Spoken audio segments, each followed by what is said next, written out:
An IRS scam has the St. Joseph Police Department issuing warnings to area residents. Basically, they're telling these people that they owe back taxes for one thing or another, and if those taxes are not paid, then the IRS will put a lien on their home or their property or something like that, and this matter can be resolved quickly if you'll just send in some money. St. Joseph Crime Prevention Officer Sergeant Greg Gilpin says the department has received several calls from area citizens who have been contacted by the scammers.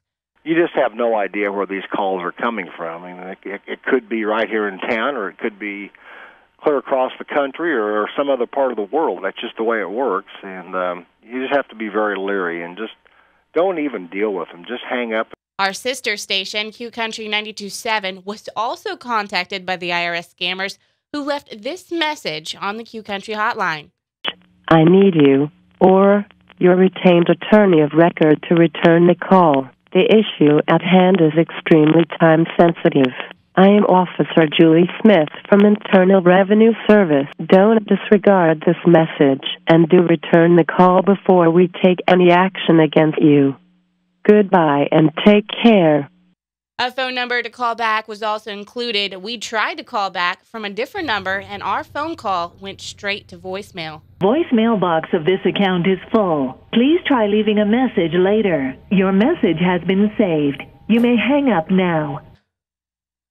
Our third attempt to return the call was made from the Q Country studio and left us with just a busy signal.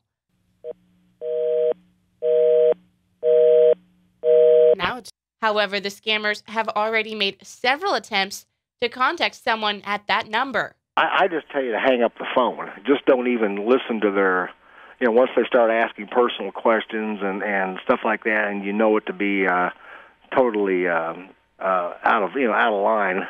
Just hang up the phone and don't even talk to them.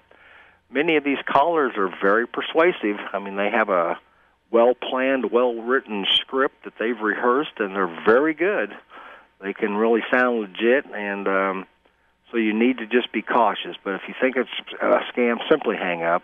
Just don't even deal with them. How do you know that is a scam and that it's not something that's actual? Well, they're not going to operate that way. If you've got some legal problems with the IRS or probably any other government agency, you're going to be getting a notification, probably through registered mail, or if it's serious enough, somebody's probably going to be coming to your home. But they're not just going to call you on the phone and randomly tell you that you owe money.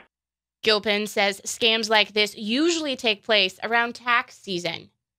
Yeah, you see this a lot around tax time when people are really thinking about taxes, but this is also the time of the year that people have saved up money for Christmas and stuff like that. So I got the scammers probably figure you have extra money that maybe you won't have throughout the year.